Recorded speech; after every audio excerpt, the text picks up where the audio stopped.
चलो ठीक है, स्टार्ट करते हैं। लास्ट क्लास मेरे ख्याल में जाते जाते हम लोग का क्वेश्चन नंबर 6 तक हो गया था ना, और अभी 6 के आगे देख रहे हैं 7 नंबर से। पढ़ो आप लोग एक बार क्या है।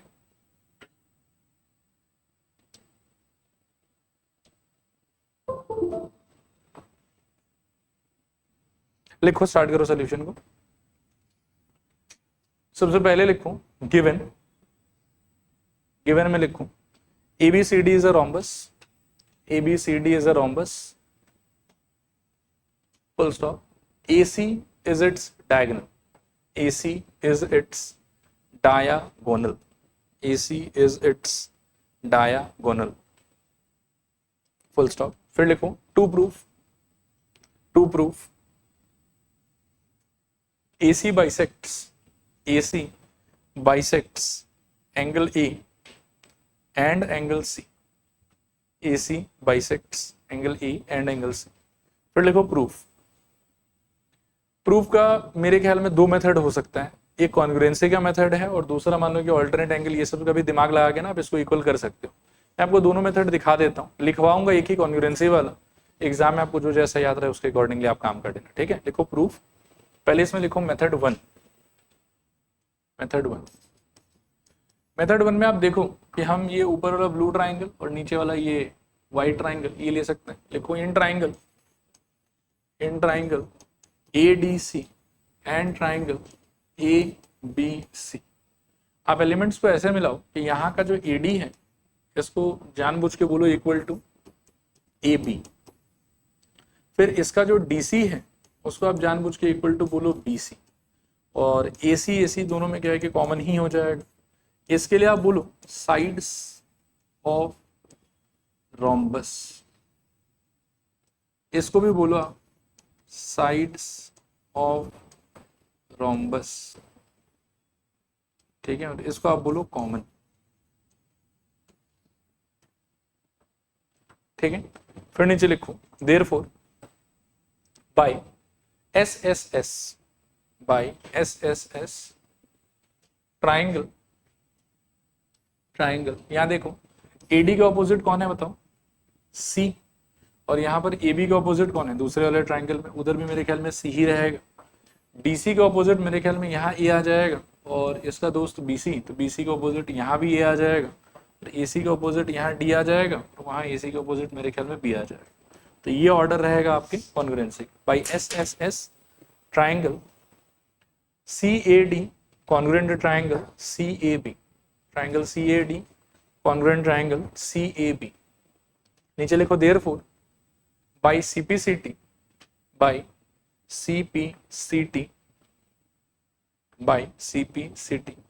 अब आप एक बार यहां देखो कि ट्राइंगल CAD के अंदर, मतलब ये ब्लू वाले ट्राइंगल के अंदर आप देख लो यहाँ पे, इस ब्लू वाले ट्राइंगल के अंदर आप अगर एंगल A को देखते हो तो आप कौन सा एंगल मीन कर रहे हो, ये वाला एंगल मीन कर रहे हो, राइट। और सिमिलरली इस वाले ट्राइंगल CAB के अंदर, मतलब नीचे वाले ट्राइंगल के अंदर में अगर आप एंगल A को देखते हो तो आप कौन सा एंगल मीन कर रहे हो, ये वाला एंगल मीन कर रहे हो। और जब आप भाई CPCT कहते हो कि भाई इसका एंगल A और इसका एंगल A इक्वल होगा, जब आप ये वाला बात कहते हो तो basically what are you trying to mean, you are trying to mean कि ये एंगल और ये एंगल क्या होगा, इक्वल होगा। आया बात समझ। लिखो by CPCT angle A is equals to angle A, ठीक है। एक बार जस्ट कंफर्मेशन के लिए मैं अगर आपसे पूछूं कि इसके नीचे जो आपने एंगल A लिखा उसके बड़े फॉर्मेट में अगर आप नाम सोचते हो तो आप क्या नाम बोलोगे बताओ। एंगल DAC कह सकते हो या फिर एंगल CAD कह सकते हो, लेकिन ठीक है एंगल A लिखोगे तो भी चलेगा, ठीक है। और नीचे लिखो also angle C is equals to angle C, also angle C is equals to angle C। नीचे लिखो hence AC bisects angle A and angle C, hence AC bisects angle A and angle C। ये एक तरीका हो गया proof करने का। Second तरीके के लिए लिखो मेथड 2। एक और मेथड हो सकता है मेरे ख्याल में, ट्राई करके देखते हैं। एक बार कुछ लिखना मत, पहले समझ लो अच्छे से। मान लो कि इसको 1 कह रहा हूँ, इसको 2 कह रहा हूँ, इसको 3 कह रहा हूँ और इसको 4 कह रहा हूँ, ठीक है। तो मैं कुछ एंगल्स को इक्वल लिखना चाहता हूँ, आप बताना कि हो सकता है कि नहीं हो सकता। पहले मैं लिखना चाहता हूँ कि angle 1 is equals to angle 3, ये हो सकता है? सोचो, मेरे ख्याल में तो हो सकता है। इन ट्राइंगल ADC मेरे को पता है कि AD is equals to DC since it is a rhombus. सोच के देखो, रोम्बस है ABCD ओवरऑल, ठीक है। तो रोम्बस होने की वजह से AD साइड का लेंथ और DC साइड का लेंथ क्या होना चाहिए? इक्वल होना चाहिए। और अगर ये वाला साइड का लेंथ ये वाला साइड का लेंथ इक्वल हो जाएगा तो ट्राइंगल ADC अपने आप में क्या हो जाएगा? आइसोसेलेस ट्राइंगल हो जाएगा। आइसोसेलेस ट्राइंगल का बेस एंगल्स क्या होता है? इक्वल होता है। तो आई कैन से कि okay angle 1 is equals to क्या होना चाहिए? एंगल 3 होना चाहिए। और उसके बाद में जैसे इसके नीचे I will try to claim कि लोग angle 2 is equals to angle 3। इसका रीजन क्या होगा? Alternate angles. भाई अगर पैरेललोग्राम है तो ऑल्टरनेट एंगल्स के हिसाब से ये लोग भी इक्वल होगा। तो एंगल 1 भी एंगल 3 से इक्वल है, एंगल 2 भी एंगल 3 से ही इक्वल है। तो अल्टीमेटली इन दोनों को कंबाइन करके क्या बोल सकते हो कि एंगल 1 एंगल 2 से इक्वल है। और एंगल 1 अगर एंगल 2 से इक्वल हो गया तो मतलब हम कह सकते हैं कि AC is bisecting angle A। Similarly I can show कि AC is bisecting angle C and similarly BD will bisect angle B as well as angle D। Same logic से सारा का सारा होता जाएगा। देखो क्लियर है कि नहीं क्लियर? तो एक आप कॉन्ग्रुएंसी के रास्ते भी जा सकते हो और दूसरा आप ये वाले अप्रोच से भी काम को कर सकते हो। इसको भी चाहो तो लिख ही लो, लिखो मेथड 2। मेथड 2 में लिखो angle 1 is equals to angle 3। अच्छा देखो मेथड 2 में लिखो angle 1 equals to angle 3। Reason देना है इसमें, in triangle ADC AD equals to DC। In triangle ADC AD is equals to DC। Again angle 2 equals to angle 3। इसका reason हो जाएगा ऑल्टरनेट एंगल्स। ऑल्टरनेट एंगल्स नीचे लिखो hence angle 1 equals to angle 2। Hence angle 1 equals to angle 2। ठीक है, आगे लिखो therefore AC bisects angle E। therefore AC bisects angle E। hence या hence नहीं ऐसे लिखो similarly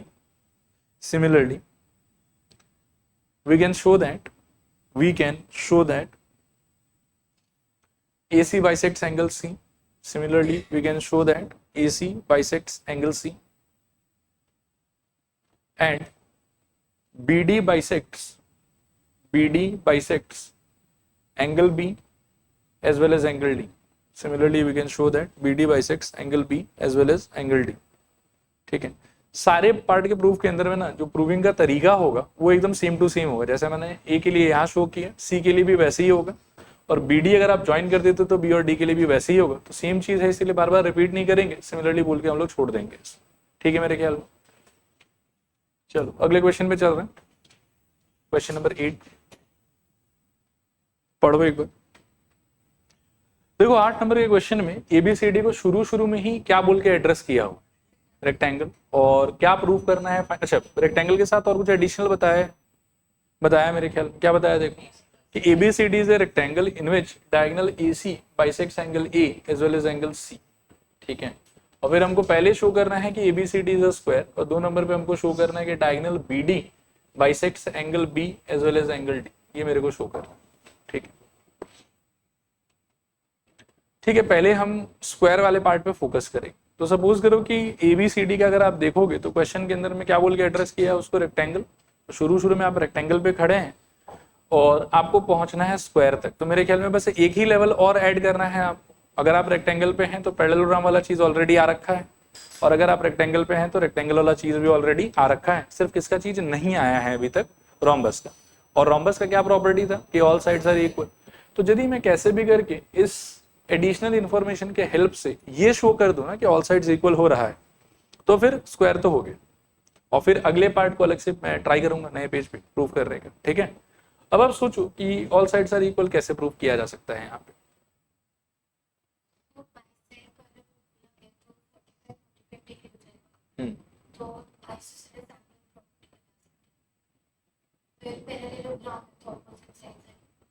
ठीक है, मतलब सही सोच रहे हो, वैसे ऐसे ही होगा। लिखो, स्टार्ट करो,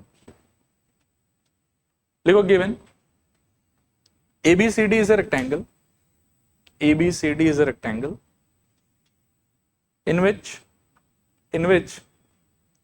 AC bisects, in which AC bisects angle A and angle C, in which AC bisects angle A and angle C, angle A and angle C, ठीक है। फिर लिखो to proof ABCD is a square, to prove ABCD is a square, second part, to prove में diagonal BD bisects angle B and angle D, diagonal BD bisects angle B and angle D, ठीक है। वे first part के लिए देखो, जैसा कि तन्वी ने बताया, आप देखना ध्यान से, ये पूरा एंगल जो है ये ओवरऑल कितना होगा ये बताओ, 90 डिग्री। कैसे कह सकते हो कि पक्का 90 डिग्री होगा? फिर रेक्टेंगल बोल के तो दिया हुआ है, ठीक है ना, कि ABCD अपने आप में क्या है, रेक्टेंगल, तो ये पूरा एंगल 90 डिग्री हो जाएगा। फिर क्वेश्चन कह रहा है कि AC जो लाइन है वो एंगल A को भी बाइसेक्ट करेगा और एंगल C को भी बाइसेक्ट करेगा। तो यदि सच्ची में बाइसेक्ट करेगा, इसका मतलब ये है कि ये वाला पोर्शन कितना हो जाना चाहिए, 45, और ये वाला पोर्शन भी कितना हो जाना चाहिए, 45, ठीक है। और इधर भी आई कैन से ये वाला एंगल भी 45 और ये वाला एंगल भी कितना हो जाना चाहिए, 40, क्योंकि रेक्टेंगल होने की वजह से ओवरऑल उस पॉइंट पे बनने वाला जो एंगल है दैट शुड बी 90, और बाइसेक्ट कर रहा है ऐसा हमको पहले से बोला हुआ, तो आधा आधा ही कर रहा हो तो 45। उसके बाद में मैं क्लेम ऐसे करूंगा, देखो कि अगर ये रेक्टेंगल है तो पैरेललोग्राम का सारा बात तो वैलिड होगा ही, तो मैं इमीडिएटली बोलूंगा कि अच्छा ऑपोजिट साइड तो इक्वल होगा ही फिर अगर रेक्टेंगल है तो उस केस में I will have this result कि AB इज इक्वल्स टू क्या होना चाहिए, CD, और इसके साथ साथ I will be having AD is equals to क्या, BC। ये मेरे ख्याल में समझ में आ रहा हो। इसको हम इक्वेशन 1 मार करके छोड़ दें। उसके अंदर जो एंगल 45 हो गया तो उस हिसाब से आप किसी एक ट्राइंगल पे फोकस कर लो, या तो ऊपर वाले पर या फिर नीचे वाले, किसी एक पे करने से हो जाएगा। अब सपोज करो कि हम ऊपर वाले पे अगर फोकस करें तो ADC के अंदर में हम देख सकते हैं कि ये वाला एंगल भी 45 है और ये वाला एंगल भी कितना है, 45। तो एक ट्राइंगल में दो बेस एंगल अगर इक्वल हो गया मतलब वो ट्राइंगल कैसा हो चुका होगा, आइसोसेलेस।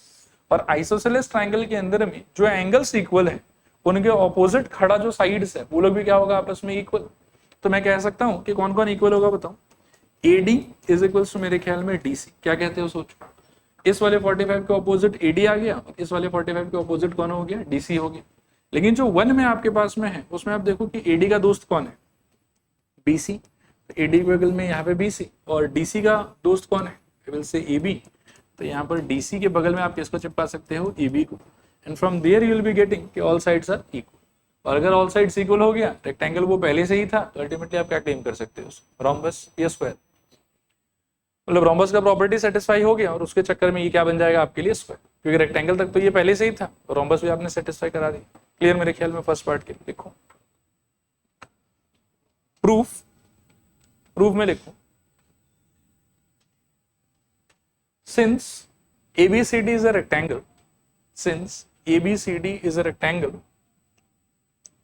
therefore यहां देखो angle DAB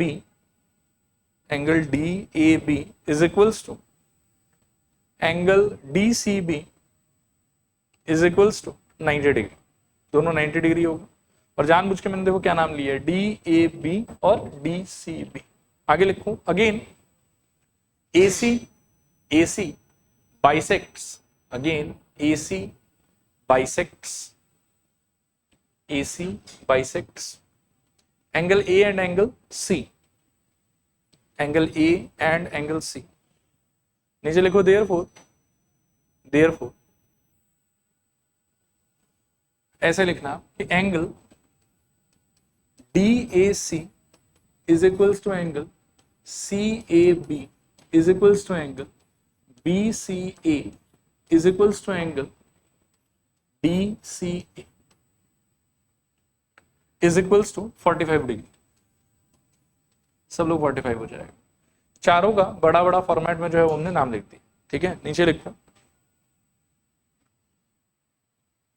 now since ABCD is a rectangle, since ABCD is a rectangle, since ABCD is a rectangle, नीचे लिखो therefore, therefore AB equals to CD, AB equals to CD and AD equals to BC, AB equals to CD and AD is equals to BC। इसको mark कर लो कुछ, equation number 1। फिर लिखो again, again in triangle ADC, in triangle ADC we have angle DAC is equals to angle DCA equals to 45 degree, we have angle DAC equals to angle DCA is equals to 45 degree। नीचे लिखो therefore, therefore AD is equals to DC, AD is equals to DC, ठीक है। this implies इसके नीचे के line में ये वाला बात लिखो, BC equals to AD equals to DC equals to AB, BC equals to AD is equals to DC is equals to AB, ठीक है। नीचे लिखो therefore ABCD is a rhombus, एक बार पहले rhombus मेंशन कर दो, rhombus, hence ABCD will be a square, hence ABCD will be a square, ठीक है। तो फर्स्ट पार्ट तो हो गया खत्म हम लोग का। अभी सेकंड पार्ट पे बात करना है कि diagonal BD bisects angle B as well as angle D, बोलो क्या कर सकते हैं। मेरे ख्याल में अगेन बकवास जैसा ही होगा, ठीक है। इसका बहुत सारा तरीका हो सकता है, मैं भी एक आसान सा तरीका आपके साथ में शेयर करने के, डिस्कस करने का ट्राई करता हूँ, ठीक है। आप यहाँ पर देखो एक बार, ये दो तरीका समझा देता हूँ, जो आप लोग अच्छा लगेगा उसको लिखने का ट्राई करें। 1 2 3 4। तो एक तरीका तो ये हो सकता है, देखो मैं ऐसे बोलूंगा कि angle 1 should be equals to angle 4। तो बोलोगे रीजन क्या है, तो मैं बोलूंगा कि रीजन है कि DC is equals to CP, ऐसे कह सकते हैं, सोच के देखो, ठीक है। और सिमिलरली अगेन मैं क्या बोल सकता हूं बताओ, कि angle 2 is also equals to angle 4। इसका रीजन क्या हो जाएगा बताओ, ऑल्टरनेट एंगल्स, चलेगा। और 1 भी 4 से इक्वल है, 2 भी 4 से इक्वल है, तो देयरफॉर 1 किससे इक्वल हो जाए, 2 से। और 1 अगर 2 से इक्वल हो गया तो आप क्या कह सकते हैं कि BD जो है वो एंगल D को बाइसेक्ट कर, एक अप्रोच आपका ये हो सकता है। और फिर आगे आप बोल दोगे कि सिमिलरली वी कैन शो कि BD will also bisect angle B, एक ही अप्रोच हो। दूसरा अप्रोच आपका क्या हो सकता है, देखो ध्यान से सोचना कि एक और अप्रोच क्या पॉसिबल है। एक और अप्रोच ये पॉसिबल है, देखो इन ट्राइंगल DCB हम देख सकते हैं कि एंगल C का पूरा वैल्यू कितना है, 90 डिग्री, ठीक है मेरे ख्याल। इसके साथ साथ हम देख सकते हैं कि एंगल 1 इज इक्वल्स टू क्या होगा, एंगल 4, क्योंकि दो साइड इक्वल। अब हमको पता है कि angle 1 plus angle 4 plus angle C का सब मिला के आंसर कितना होना चाहिए, 180 डिग्री, एंगल सम प्रॉपर्टी। और C का वैल्यू कितना हो गया 90, और एंगल 1 और एंगल 4 में तो दोनों इक्वल ही है, तो एक आप एंगल 1 से रिप्लेस कर, प्लस 90 इक्वल से कितना आ जाएगा बताओ, 180। यहाँ से 2 टाइम्स ऑफ एंगल 1 इक्वल से कितना आएगा 90, और यहाँ से एंगल 1 इक्वल से कितना आ गया 45। ये समझ में आया। और एंगल 1 इक्वल टू 45, 1 और 4 आपस में क्या है, इक्वल। तो यहाँ से आप कह सकते हो कि angle 1 is equals to angle 4 equals to कितना 45। सेम आर्ग्यूमेंट आप नीचे वाले ट्राइंगल में भी दे सकते हैं कि इसके अंदर में भी एंगल 2, एंगल 3 और एंगल A तीनों मिला के कितना होना चाहिए 180 डिग्री। फिर हम देख सकते हैं कि AD और AB आपस में क्या है, इक्वल। तो आइसोसेलेस ट्राइंगल के चक्कर में एंगल 2 और एंगल 3 को क्या होना पड़ेगा, इक्वल। और वो कब पॉसिबल हो सकता है, जब एंगल 2 का वैल्यू और एंगल 3 का वैल्यू सेम हो और कितना हो 45। तो उससे हमको अल्टीमेटली ये मिला कि यार एंगल 1 भी 45 हो गया, 2 भी 45 हो गया, 3 भी 45 हो गया, 4 भी 45 हो गया, सब जब 45 ही हो गया। और कंप्लीट एंगल D का वैल्यू कितना रहा होगा 90, और कंप्लीट एंगल B का वैल्यू कितना रहा होगा 90, और आधा 45 हर जगह बिखर गया है। तो उस हिसाब से हम क्या बोल सकते हैं कि BD is bisecting angle B as well as angle D। तो ये दोनों अप्रोच हो सकता है, ठीक है। ये थोड़ा लिखने में लंबा होगा और वो वाला थोड़ा लिखने में छोटा होगा, कौन सा लिखवा दूं? ये वाला। समझ में तो दोनों आ गया ना? लिखो, पहले इसको बना लो आप लोग कहीं साइड में, और पिछले वाले सोल्यूशन के भी साइड में ना कहीं पे ये वाला बना के रख लो आप। 2 बार बनाना है इसको, एक बार पार्ट 1 के लिए, एक बार पार्ट 2 के लिए। लिखो, पार्ट 2 के लिए बता रहा हूं। देखो, angle 1 is equals to angle 4, angle 1 is equals to angle 4। इसका रीजन देना, इसका रीजन देना। Since DC is equals to CB, angle 1 equals to angle 4, इसका रीजन देना। Since DC is equals to CB। आगे लिखूं, again angle 2 equals to angle 4, इसका reason देना। Alternate angles, alternate angles. नीचे लिखो, hence angle 1 equals to angle 2, hence angle 1 is equals to angle 2। अब आप बोलो, therefore BD bisects angle D, BD bisects angle D, BD bisects angle D। आगे लिखो, similarly we can show that, similarly we can show that BD bisects angle B, BD bisects angle B, BD bisects angle B, hence proved। देखो अगला question, देखो question number 9। पढ़ लो पहले अच्छे से, इसका बहुत सारा पार्ट है, वैसे इजी है। चलो और डिस्कस करते हैं। देखो, इसमें शुरू में आपको बोला, क्वेश्चन देखने में खुखार लग रहा है, बाकी है बहुत आसान, ठीक है, बस आप सुनते जाओ मेरे को, बहुत इजी। इन पैरेललोग्राम ABCD, तो ABCD पहले से ही आपके लिए पैरेललोग्राम है। पैरेललोग्राम है उस वजह से क्या होगा, देखो कि 2-3 बात तो हम ऐसे क्लेम कर सकते हैं कि ये वाला साइड पैरेलल होगा, ये वाला साइड पैरेलल होगा, और ये ऊपर वाला साइड नीचे वाला साइड भी इक्वल होगा, और ये बगल वाला साइड और ये वाला साइड भी क्या होगा, इक्वल होगा, क्योंकि ABCD पैरेललोग्राम ऐसा हमको पहले से दिया। फिर आगे बोल रहा है कि 2 points P and Q are taken on diagonal BD such that DP is equals to BQ। तो P पॉइंट और Q पॉइंट BD डायगोनल पे लिया हुआ है सच दैट D से लेके P तक का डिस्टेंस, ये DP पार्ट और ये BQ पार्ट आपस में क्या रहेगा, इक्वल। ये भी क्वेश्चन में ही हमको पहले से दिया। आगे देखो क्या बोल रहा है कि show that triangle APD congruent triangle CQ। तो ये मेरे ख्याल में बहुत ईजी है। ट्राइंगल APD, ये वाला ब्लू वाला, is congruent with triangle CQB। 3 reason है, एकदम साफ साफ सुंदर। आप देखो ध्यान से, AD is equals to BC होगा, opposite sides of a parallelogram. फिर BQ is equals to PD होगा, गिवन इन द क्वेश्चन। और साथ ही साथ ये अगर सच्चे में पैरेललोग्राम है तो ऑटोमेटिकली क्या हुआ होगा, देखो कि ये साइड और ये साइड क्या रहा होगा, पैरेलल, और ये वाला लाइन जो है वो किसकी तरह एक्ट कर रहा था, ट्रांसवर्सल। तो ये वाला एंगल और ये वाला एंगल क्या रहा होगा, इक्वल, ऑल्टरनेट एंगल्स। तो इस ग्रीन और इस ब्लू ट्राइंगल में क्या मिल गया आपके लिए, आपको मिल गया मेरे ख्याल में साइड एंगल साइड, ये वाला साइड, ये वाला एंगल और ये वाला साइड इज इक्वल विथ ये वाला साइड, ये वाला एंगल एंड ये वाला साइड। तो ऐसे ऐसे दोनों ट्राइंगल क्या हो गया, कॉन्ग्रुएंट। क्लियर मेरे ख्याल। फर्स्ट पार्ट लिखो, पहले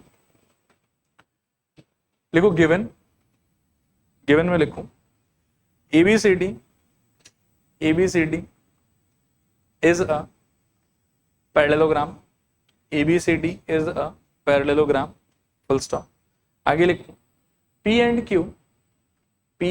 Q are points, P and Q are points on diagonal BD,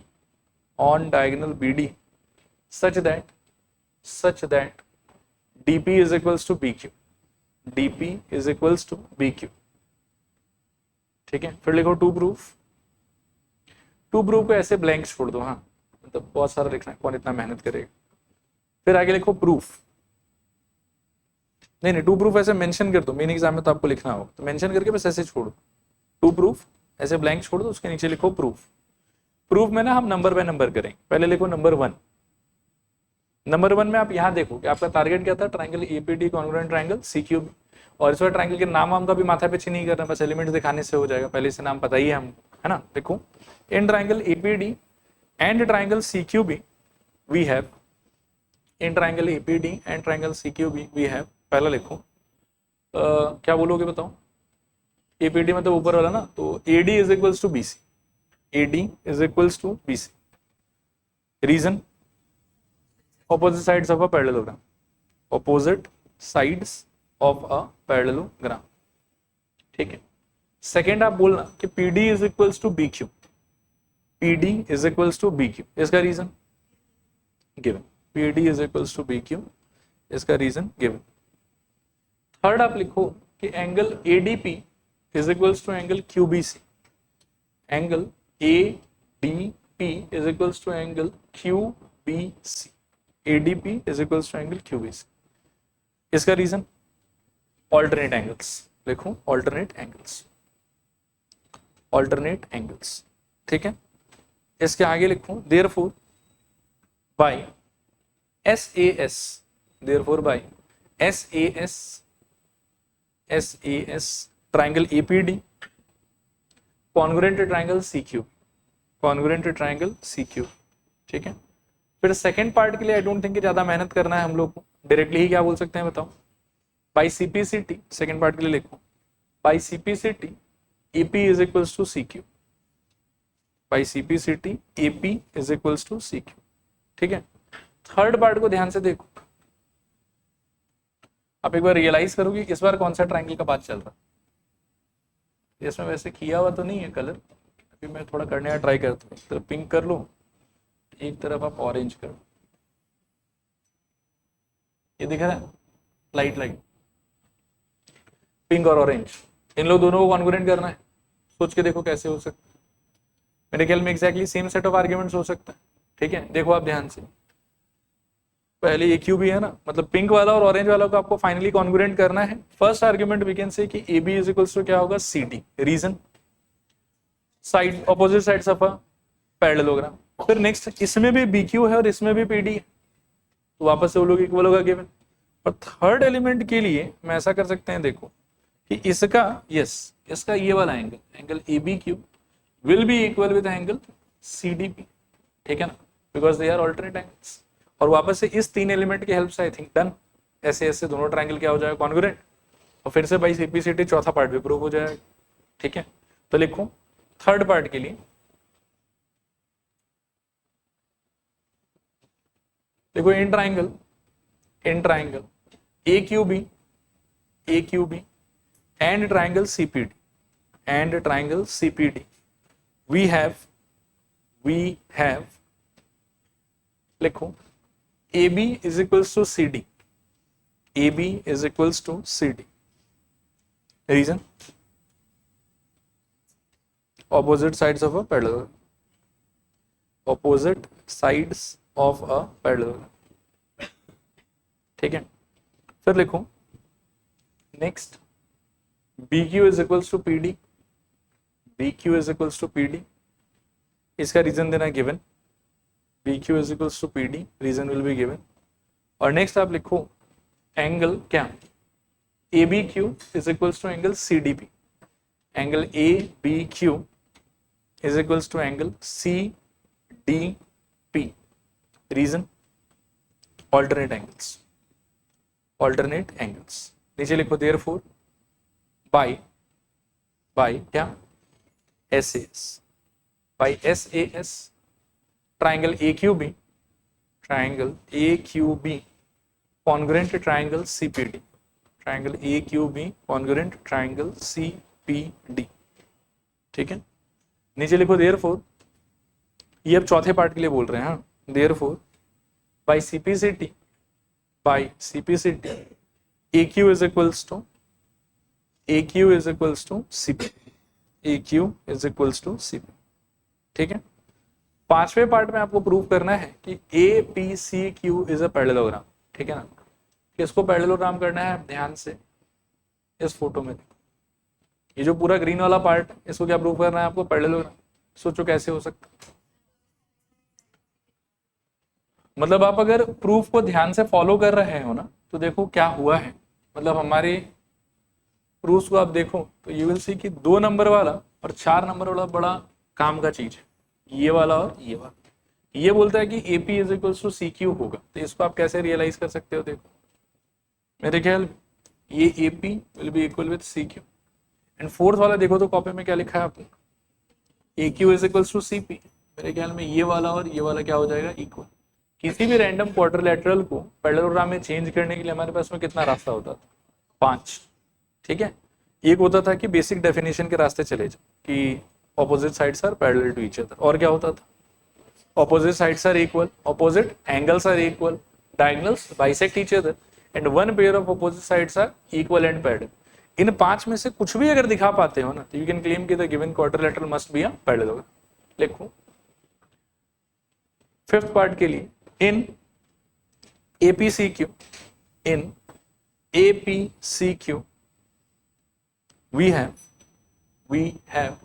पहले लिखो AP equals to CQ, AP is equals to CQ, side में रीजन देना proved, AP is equals to CQ, reason will be proved. Next लिखो AQ is equals to CP, इसका भी reason होगा proved. AQ is equals to CP, इसका भी reason होगा proved. फिर लिखो hence APCQ is a parallelogram, hence APCQ is a parallelogram। ठीक है, नेक्स्ट देखो नंबर 10, पढ़ लो पहले एक बार फिर बात करते हैं, आसान से ही है वैसे। अब डिस्कस करते हैं, आसानी ही है बहुत ज्यादा। देखो ध्यान से, ABCD को पहले से क्या बोला होगा, पैरेललोग्राम, और बोल रहा है कि AP and CQ are perpendiculars from vertices A and C। Perpendicular बोलने का मतलब क्या, कि वो जहां जाके हिट करेगा उस वाले पॉइंट पे इन पर्टिकुलर कौन सा एंगल बन रहा होगा, 90 डिग्री। आगे ये कह रहा है कि show that triangle APB is congruent to triangle CQD। तो फिर इस पे फोकस करूं, APB मेरे ख्याल में ये रहा APB ग्रीन वाला, और CQD मतलब CQD ये रहा ब्लू वाला। इन दोनों ट्राइंगल को कॉन्ग्रुएंट करना है तो मेरे ख्याल में फालतू ही है। Since ABCD is a parallelogram तो उससे हम कह सकते हैं कि AB इक्वल्स टू CD होगा, पहला बात। दूसरा बात है कि दोनों का दोनों परपेंडिकुलर आके ड्रॉप किया है तो ये एंगल इस ट्राइंगल में 90 डिग्री होगा और ये एंगल इस ट्राइंगल में 90 डिग्री होगा। प्लस फिर क्या है कि आपके एंगल D और एंगल B का ऐसा लोकेशन है कि they are standing at alternate position, तो ये वाला एंगल और ये वाला एंगल भी क्या होना चाहिए, इक्वल। तो हम कह सकते हैं कि इन दोनों ट्राइंगल में एंगल साइड के प्रॉपर्टी से दोनों ट्राइंगल क्या हो जाएगा, कॉन्ग्रुएंट। पर सेकंड पार्ट मेरे को लगता है कि just by CPCT AP equals to CQ। ठीक है, लिखो given ABCD is a parallelogram, ABCD is a parallelogram and AP comma CQ are perpendiculars drawn on diagonal BD। पूरा मत लिखो, थोड़ा शॉर्ट में लिख लो, are perpendiculars drawn on diagonal BD, are perpendiculars drawn on diagonal BD। Clear मेरे ख्याल। आगे लिखिए टू प्रूफ, इसमें लिखो triangle APB, first part triangle APB congruent to triangle CQD, congruent triangle CQD, and second part में लिखो AP is equals to CQ, AP is equals to CQ। फिर लिखो प्रूफ में लिखो in triangle APB and triangle CQD, in triangle APB and triangle CQD we have, in triangle APB and triangle CQD we have, लिखो AB is equals to CD, AB is equals to CD। इसका reason देना, opposite sides of a parallelogram, opposite sides of a parallelogram, AB is equals to CD, opposite sides of a parallelogram। अगला point लिखो angle P is equals to angle Q, angle P is equals to angle Q, side में reason देना, equals to 90 degree, equals to 90 degree. और third point आप लिखो कि angle B is equals to angle D। अच्छा, angle B जब हम कह रहे हैं यहाँ पे तो पूरा एंगल B है कि उससे एक पार्ट ले रहे हैं, बस एक पार्ट ले रहे हैं। लिखो angle B is equals to angle D, angle B is equals to angle D, और इसमें रीजन दो ऑल्टरनेट एंगल्स, ऑल्टरनेट एंगल्स। फिर इसके नीचे लिखो hence by AAS, hence by AAS triangle, triangle APB congruent triangle CQD, triangle APB congruent triangle CQD। ठीक है, इसके आगे लिखो सेकेंड पार्ट के लिए by CPCT, by CPCT AP is equals to CQ, by CPCT AP is equals to CQ। ठीक है, चलो आज यहीं स्टॉप कर देंगे।